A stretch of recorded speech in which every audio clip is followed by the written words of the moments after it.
Good evening everyone. Now in this video I have to describe you about most famous topic that is public services। और इसके बहुत सारे examinations वगैरह होते हैं, तो इसीलिए पब्लिक सर्विस के बारे में जाना थोड़ा सा उस वजह से इम्पोर्टेंट है। बाकी हमारे कॉन्स्टिट्यूशन के अंदर ये प्रिस्क्राइब किया हुआ है बहुत अच्छे तरीके से, और उसी कॉन्स्टिट्यूशंस को ही एक्सप्लेनेशंस को I have to describe in that video. सबसे पहले हम देखते हैं जो पब्लिक सर्विस होता है उसकी क्लासिफिकेशन 3 पार्ट्स में की गई हैं। Number 1 all India services, number 2 central services and number 3 state services. जो ऑल इंडिया सर्विसेज होती हैं वो सर्विसेज होती हैं जो सभी कॉमन होती हैं सेंट्रल और स्टेट गवर्नमेंट दोनों के लिए, ठीक है। ऑल इंडिया मतलब पूरे इंडिया की सर्विसेज होगी, ठीक है। जो मेंबर्स होते हैं इस सर्विसेज के वो ऑक्यूपाई करते हैं जो टॉप पोजीशंस होती हैं, सबसे ज़्यादा टॉप पोजीशंस होती हैं जो सेंटर और स्टेट गवर्नमेंट के अंदर आते हैं, और वो उनको सर्विस प्रोवाइड करनी होती है। इसके अंदर आते हैं Indian administrative service, Indian police service and Indian forest service. ये तीनों जो हैं टॉप पोजीशंस की सर्विसेज है हमारे पूरे इंडिया के अंदर, ये ऑल इंडिया सर्विसेज के अंदर आती हैं। क्या हुआ था 1947 में?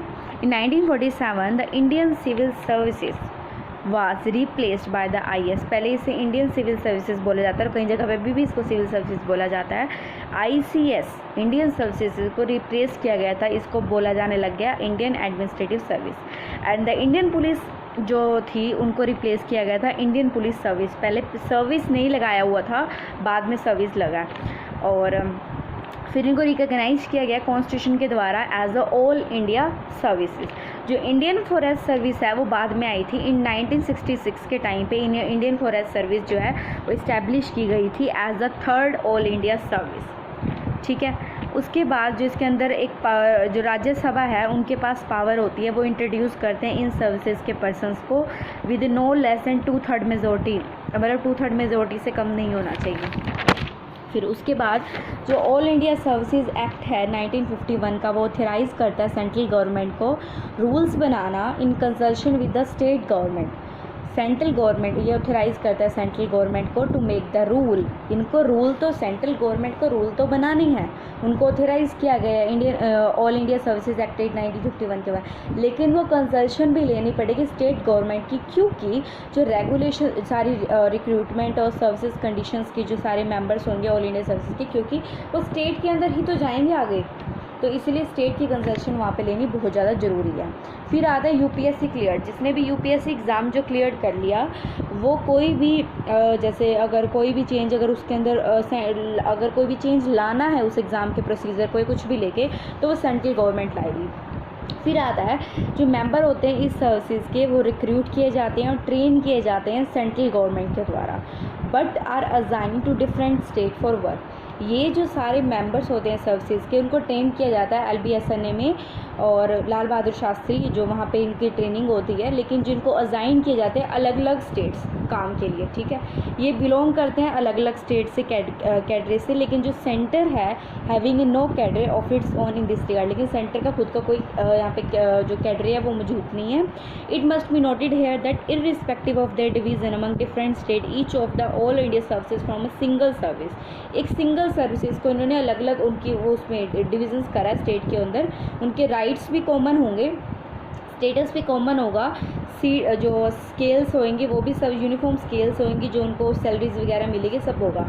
सैलरी और पेंशन्स जो होंगी वो मतलब मेन बात यहाँ पर यह आती है कि जैसे फॉर एग्जाम्पल 2 पर्सन है, दोनों ने UPSC क्लियर किया, लगभग इक्वल रैंक था, उनको अलग अलग स्टेट्स मिली। अलग अलग स्टेट मिलने का मतलब ये नहीं होता कि उनको सैलरीज, उनकी जो पावर्स, प्रिविलेजेस, राइट्स, स्टेटस उनमें फ़र्क आएगा, नहीं, वो सब यूनिफॉर्म रहेगा, कॉमन रहेगा दोनों के लिए। और जो यहाँ पे जो स्टेट्स के अंदर हर स्टेट्स को बांटते हैं, ये सब कुछ करता है, ये काम करते हैं सेंटर का, वो सारी कंट्री के अंदर उनको भेजेगा। फिर जो सैलरीज और पेंशन्स होती हैं वो स्टेट इनकी वो मतलब डिस्क्राइब करता है कि इतनी इनकी सैलरीज होगी। और कोई भी डिसिप्लिनरी एक्शन जो इम्पोज करता है पेनल्टीज़ को, जैसे पेनल्टीज़ के रिगार्डिंग जो कोई ऑफिसर्स कोई कुछ भी कर देते हैं तो वो सेंट्रल गवर्नमेंट करेगा, लेकिन जो सैलरीज और पेंशन होगी वो इसकी स्टेट करता है, ठीक है। उसके बाद आता है जो सरदार वल्लभ भाई जो थे वो इनके फादर जाने जाते हैं ऑल इंडिया सर्विसेज के।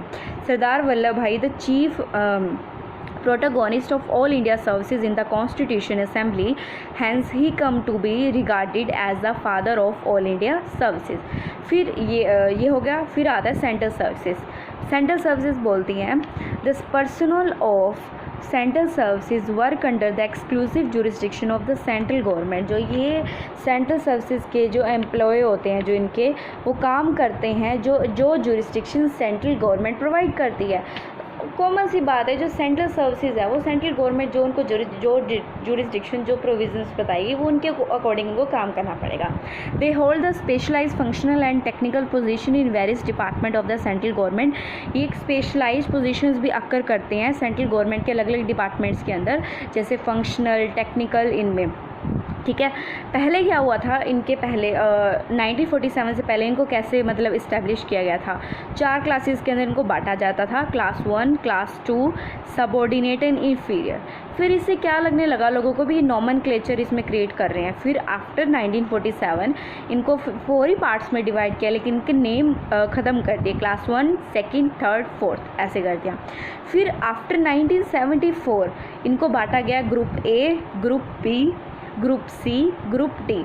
जो ग्रुप ए और बी है वो गजटेड ऑफिसर्स के लिए हैं, और ग्रुप सी और डी है वो नॉन गजटेड ऑफिसर्स के लिए. गजटेड वो होते हैं, इनको बहुत सारी प्रिविलेजेस मिलती हैं, और गवर्नमेंट जब इनको पब्लिश करती है कुछ भी, इनका गजट पूरा प्रॉपर गजट आता है, इनको बहुत सारी प्रिविलेज और स्पेशल पावर्स होती है. लेकिन नॉन गजटेड ऑफिसर्स को ये बात नहीं होती है. ठीक है. उसके बाद यहाँ पर आता है अमंग ऑल दीज जो IAS होते हैं, सॉरी इंडियन फॉरेन सर्विसेज है, इनके अंदर हाईएस्ट सेंट्रल सर्विसेज हैं in term of Prestige, status, पे एंड एमोलमेंट्स. जो इंडियन फॉरेन सर्विस एक आई थी, और इन सब के अंदर वो बहुत ज़्यादा हाईएस्ट सेंट्रल सर्विसेज है, क्योंकि उनकी सैलरी, प्रेस्टीज, स्टेटस सब बड़ा है. In fact through a central services complete with the all India services in position. इससे क्या होता है, पोजीशन, स्टेटेड, पे स्किल सब एनहेंस है वहाँ पे. It comes next to the, ये आता है पहले, सबसे पहले तो IAS ही आएगा. IAS के बाद आता है Indian foreign service in a ranking and its pay scale is higher than Indian police service. जो इंडियन फॉरेन सर्विसेज होता है उनकी जो पे स्केल है वो इंडियन पुलिस सर्विसेज से हाईएस्ट होती है. ठीक है. उसके बाद अब हम देखेंगे इसके अंदर स्टेट सर्विसेज को. स्टेट सर्विसेज है वो बोलती है जिसकी एक्सक्लूसिव जुरिस्डिक्शन जो स्टेट गवर्नमेंट प्रोवाइड करेगी. ठीक है. ये होल्ड करते हैं अलग अलग पोजीशंस, जैसे general, functional and technical in the department of state government. ये अपनी अलग अलग पोजीशंस जो हैं ये होल्ड करते हैं जनरल लेवल पे, फंक्शनल, टेक्निकल, स्टेट गवर्नमेंट के डिपार्टमेंट भी, जैसे सेंट्रल सर्विसेज के सेंट्रल गवर्नमेंट के डिपार्टमेंट में करते थे. However they occupy lower position. लेकिन ये है कि वो थोड़ी लोअर पोजीशंस को ऑक्यूपाई करते हैं इन द, अगर हम एडमिनिस्ट्रेशन की हायरार्की ऑफ द स्टेट के अंदर जाके देखें तो. Then those held by the member of the all India services, जो हेल्ड करते हैं, जो मेंबर्स होते हैं ऑल इंडिया सर्विसेज के, वो जैसे IAS, IPS एंड IRS. ठीक है. उनसे थोड़ा कम होता है इनका स्टेटस. और उसके बाद आता है जो स्टेट सर्विसेज हैं वो डिवाइडेड की गई हैं 4 पार्ट्स के अंदर, civil, police and forest and agriculture. ठीक है.